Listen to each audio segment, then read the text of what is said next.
dia mbola amin'ny fifaliana trano no afahana miaraka amintsika indray ao anatin'izao fotoana foy izay fampahiresantsika izao a hivavaka isika. Jehovah-Andriamanitra iray eo dia misaotra anao hatrany izay satria na dia eo ary ny zavatra mafy mahakivy andalovana amin'izao vanim-potoana izao dia nahandro farany tokoa izao ary efa nampitandreman'i Jesosy Kristy kanefa indraindray hadionay Tompo mandinika ny teninao fa na dia mafy ary ny zavatra mitranga dia tsy lavitra ianao fa miaraka aminay mandrakariva ary vonona hiaro izay rehetra matoky anao. Ny angatahanay aminao dia ny fanahinao masina no hiasa tanteraka ao anatinay tsiraray avy mba hamerina anay ao amin'ny loniny tsy ho tratra ny fitaky ny Satana ka tonga korotana ao anatinay eo anivon'ny fiangonana eo anivon'ny firenena. Tenena indray Jehovah fa mihaino ny mpanomponao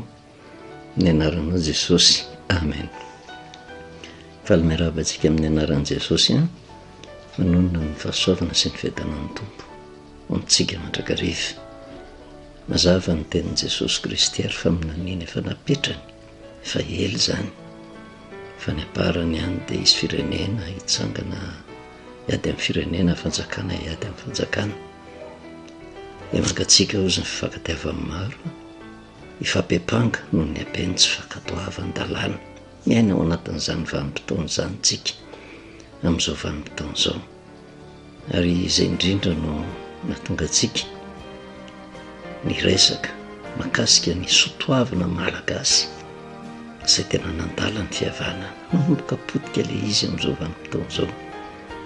Mino afarariny sitsiny raha ohatra mampatsiaro ny isam-batan'olona mba hiverina ao amin'izay fihavanana izay ary mba hananantsika fitiavana ao anatintsika eo, fitiavana ny namantsika, fitiavana ny ankonantsika, ny fitiavana ny malagasy iray manontolo mba ho modely amin'ny firenena rehetra. Ary izay fitiavana izay nefa na iodika vy na iodika vanana ny olona tsy azo raha tsy mijery ny famarina ny soratra masina na inona ezaka atao amin'ny olona tsy ho tonga amin'izany tena fifankatiavana sy fihavanana marina izany akoatra ny fiverenana ao amin'Andriamanitra. Zavatra hitantsika amin'izao vanim-potoana izao dia manjaka ny fifampiam-pangana na eo anivon'ny fianakaviana mamenatra eo anivon'ny samy kristianina ary tsy vitan'izay fa eo anivon'ny antoko-pivavahana maro isan-karazany, eo anivon'ny mpanao politika mifampiampanga avokoa ary izay mahatonga ilay fihavanana rafa eo amin'izay ahitana fiampangana tsy misy fitiavana, tsy misy mihitsy fihavanana. Ary nresahantsika teto hoe toe-tsainy devoly mihitsy io miampanga io raha niverintsika mandinika ny Apokalipsy 12:12 dia zao no voasoratra ao mampatsiaro kely fotsiny satria indraindray toa adinontsika mba tsy hahatonga antsika ho diso fahavalo. Apokalipsy 12:12 dia ny andininy fa 7 nazery ilay dragona ozy dia ilay menarana ela izay atao hoe devoly sy Satana izay mamitaka izao tontolo izao dia nazera tamin'ny tany izy a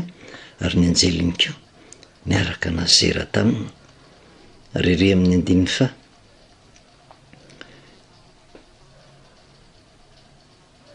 10 dia nare feo mahery tany an-danitra ka nanao hoe ankehitriny dia tonga ny famonjena sy ny hery sy ny fanjakan'Andriamantsika ary ny fahefan'i Kristy satria nazera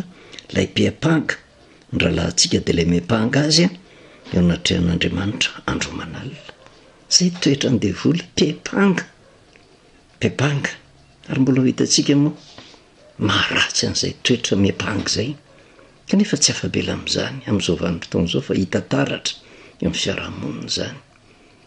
hita taratra eo anivon'ny fiangonana izany, hita taratra eo anivon'ny antoko-politika maro isan-karazany izany. Andiny 12 ary noho izany mifaliry lanitra sy nareo izay monina ao aminao sy loza ho an'ny tany sy ny ranomasina fa nidina ho any aminareo ny devoly sady manana fahatezerana lehibe satria fantany fa kely sisany androny. Manjary tsy tsapantsika intsony ny famarinan'izany teny izany. Devoly mahafantatra fa kely sisany androny dikan'izay ke tokony ho tsapantsika ihany koa fa tena antompotra ny fiavian'i Kristy mifandravana n'ity zao tontolo zao ty, ary tsy eto amin'ity tany ty, tsy aritra eto tsika,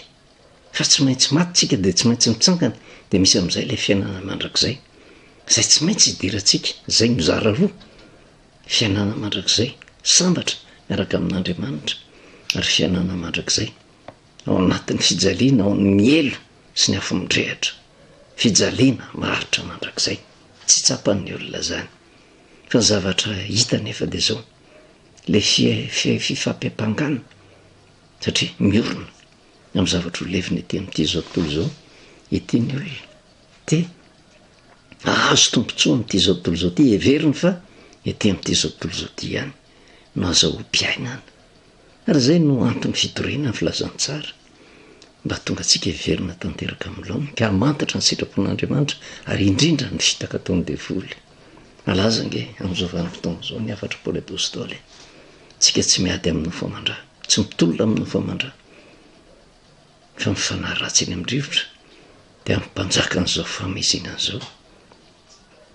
Matetika diso fahavalo isika, satria toetra ny devoly zay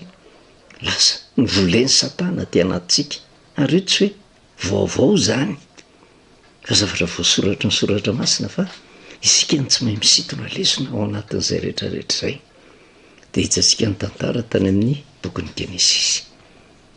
tany am-piandohanange tsy nieritreritra mihitsy izay hoe tena andeha ka hitsiriritra ny toeran'ny hafa i Adama sy Eva, na mipetraka tamin'ny toerana misy azy, fa le fitaka nataon'ny Satana dia le mikitika ny maha izy an'ilay ho zanak'olombelona, mba tonga an'ilay zanak'olombelona tsy hianina amin'ny toerana misy azy, fa tonga azy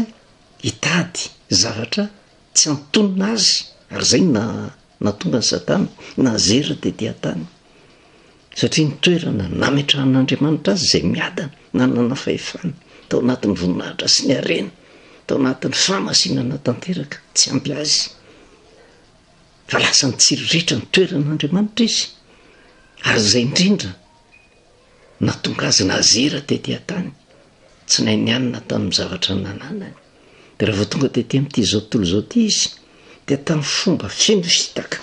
namitahana ny Adama sy Eva. Ary dia hitantsika tsy iverenantsika lava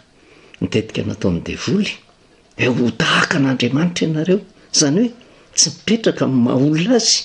fa nanosika an'ilay zanak'olombelona, hitady toerana tsy antonona azy, dia hipetraka eo amin'ny toeran'Andriamanitra.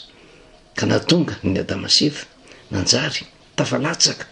tao anatin'ny fandikanana ilay tenin'Andriamanitra. Raha tokony ninana ny voan'ilay hazonainy izy izay mahavelona mandrakizay, zavatra nataony dia nanandran-doza, satria tsy fahaiza mianina amin'ny toerana misy azy, satria rehefa nisokafan'ny devoly ny masony dia nahita fa ny voan'ilay hazo fahalalana tsara sy ny ratsy tena tsara ho fihinana ozy, mahafinaritra jerena, na mitazana ny voany nihina ny Eva,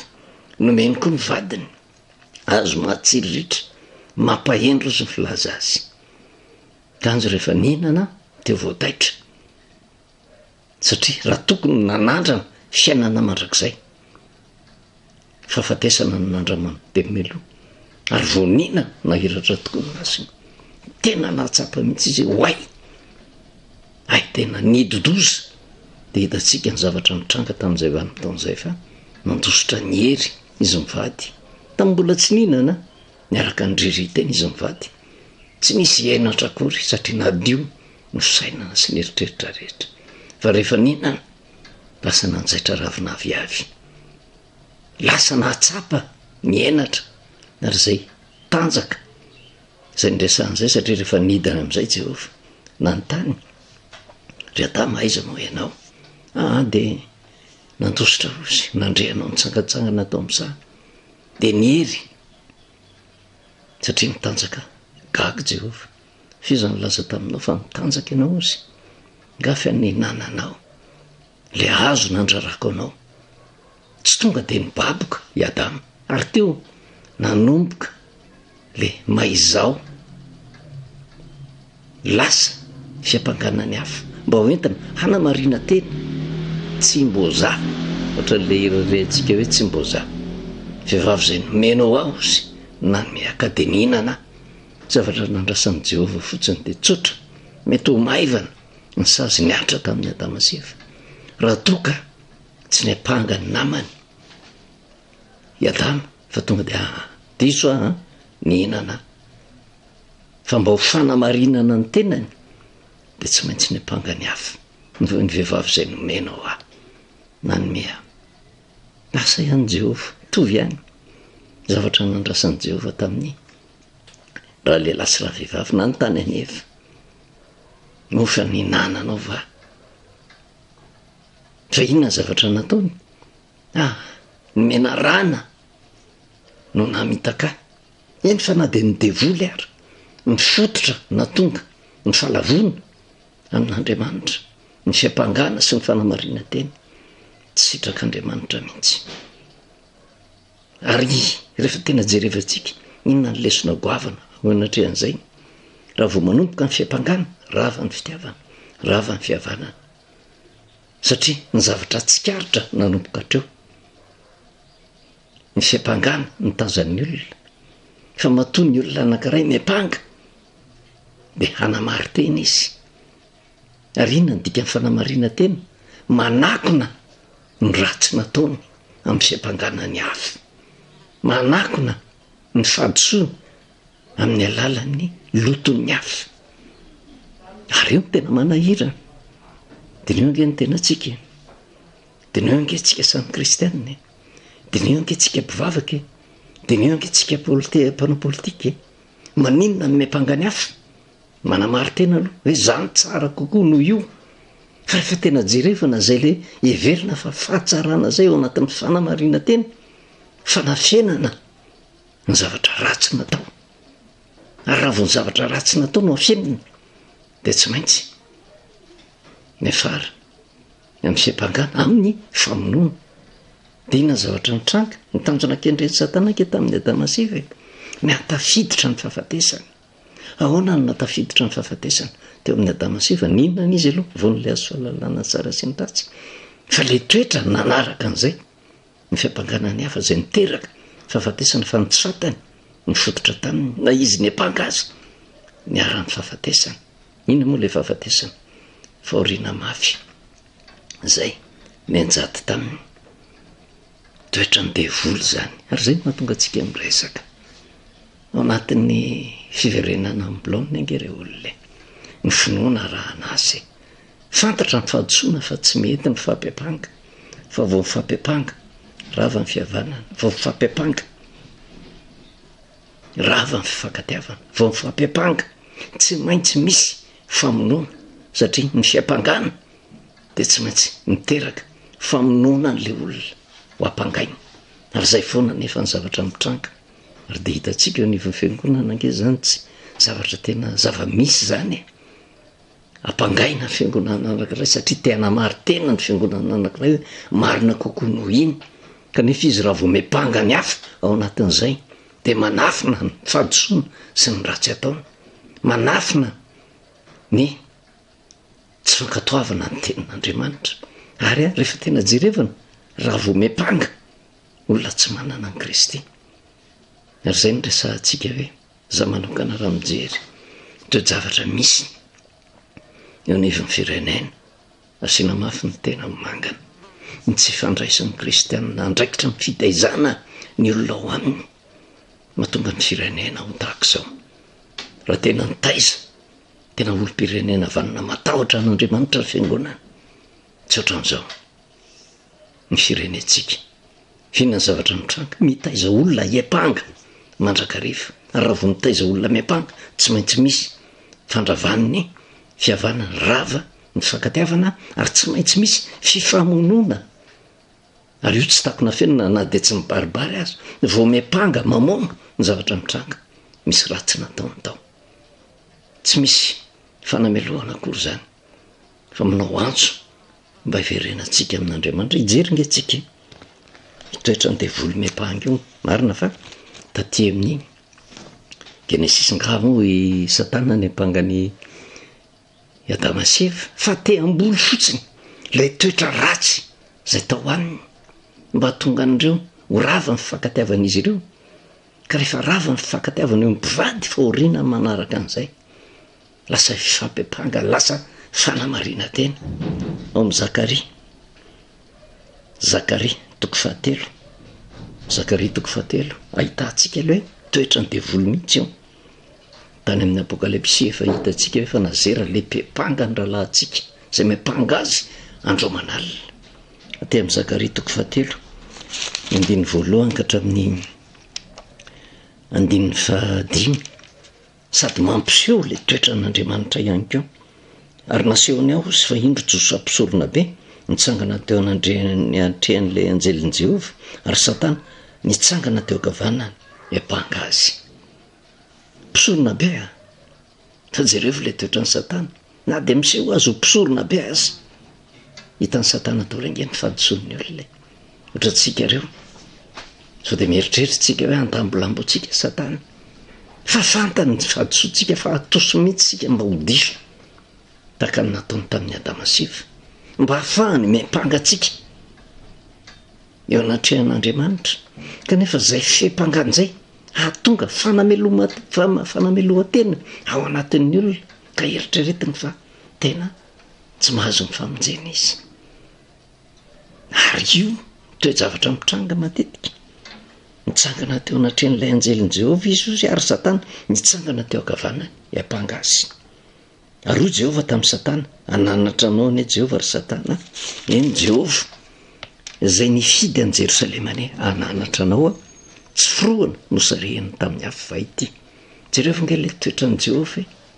izy tsy dia namely firy an'i Satana fa nananatra azy ampitiavana na dia Satana ary io na dia niodina tamin'ny ary io satria nahitany le toetran'ny Satana nepanga dia nitaonan'ny Satana andinika kely fotsiny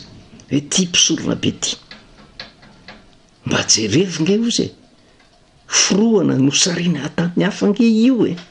tsy mampalahelo anao ve mijery azy tahaka an'izao andiny fahatelo tsy mba nepanga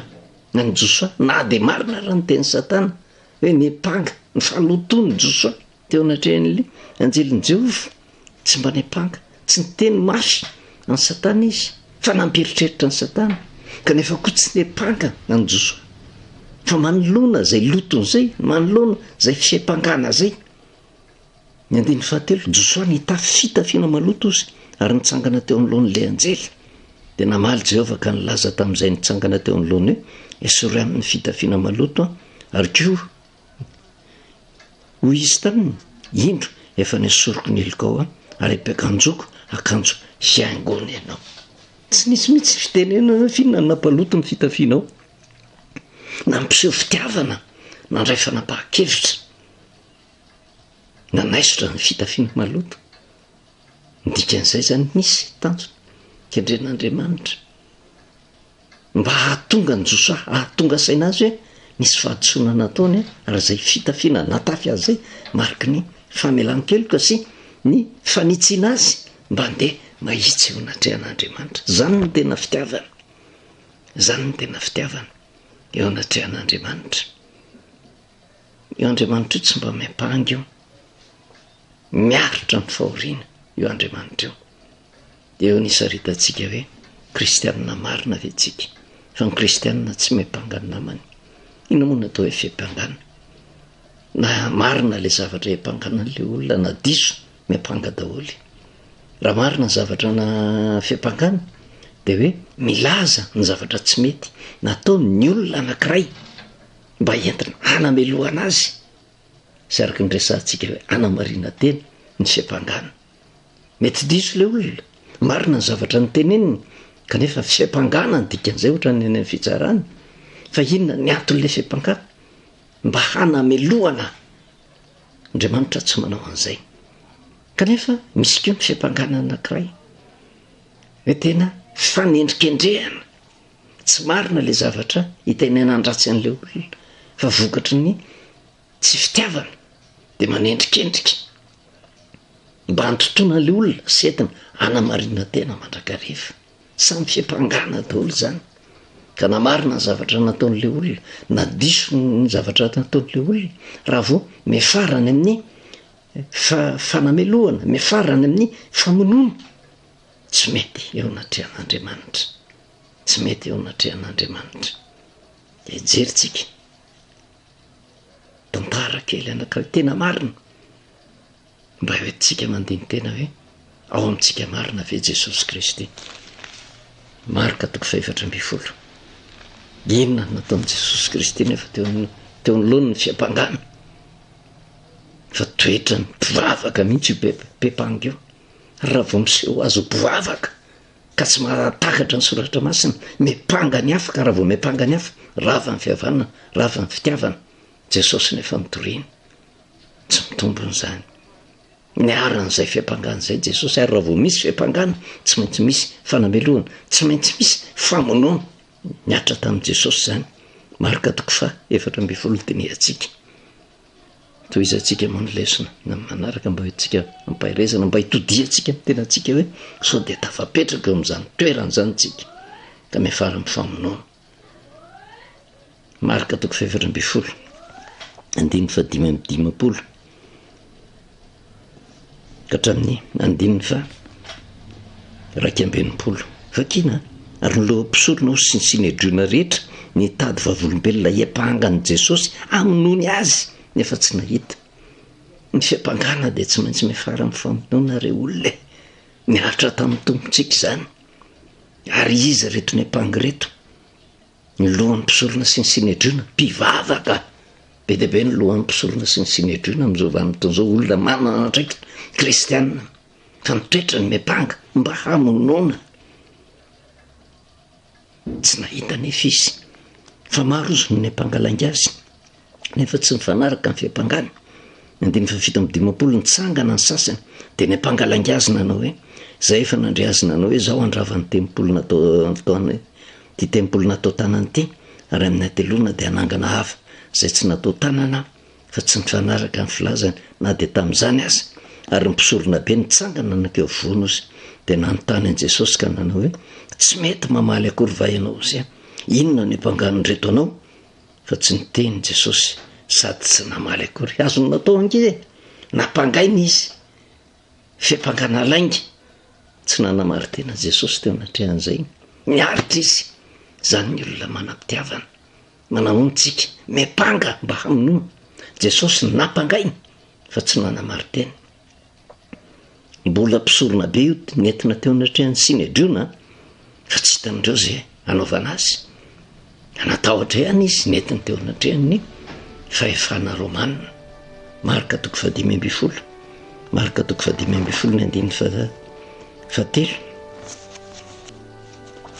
nentina teo anatrehan'ny Pilato ao amin'le fahefana jentilisa, fahefam-panjakana. Ary Pilato izy, ary ny lohan'ny mpisorona niampanga azy zavatra maro. Ary Pilato dia nanontany azy indray hoe tsy mety mamaly akory va ianao izy? Izao amaroany ny zavatra hiampangana ianao zao. Fa Jesosy tsy namaly intsony izy na dia ndraimbava akory azy. Ka dia gaga Pilato. Fa raha mijery atsika zao Jesosy, gaga Jesosy,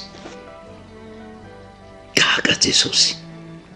satria tompo ny fiampanganitsika dia miafara amin'ny famonoana olona, rava ny fihavana, rava ny fitiavana. Andro faran'izao mangatsika ny fitiavany maro noho ny tsy fankatiavan-dalàna ozy, ary ifampiampanga dia ny hoe andrere olona antso atao jerena amin'Andriamanitra. Jerevo Jesosy, izy tsy niampanga fa nampangainy, ary tsy nanamary tena fa niaritra ary niafara tamin'ny famonoana. Raha mbola ao anatintsika ny fiampangana, tsy misy fihavana, tsy misy fankatiavana, hitoy foana ny fifamonoana. Tsy sitrakitsika izany verena amin'Andriamanitra, vavakisika. Sotranao Jehovah'Andriamanitra ny amin'ny tenany indray izay azonay indraisina mampieritreritra anay, satria toetra ananan' Jesosy Kristy tao anatin'ny fiampangana sy namaly teny akory. Ary na dia fara tamin'ny fanolozana ny aina azy, tsy mba niampangana nanamary tena, kanefa izay mitony tena ho kristianina. Fiinona nataonay? Mitady olona ho ampangaina mandrakariva mba hoentina hanamarinana ny tenanay sy hanakonana ny zavatra ratsy ataonay mandrakariva. Mamindraha fo Tompo. misaotra indrindra ny amin'ny teminao ray io ny anaranao Jesosy, amen. Manao velomantsika amin'ny anaran'i Jesosy a, manonona ny fahasoavana sy ny fiadanan'ny tompo amintsika mandrakariva.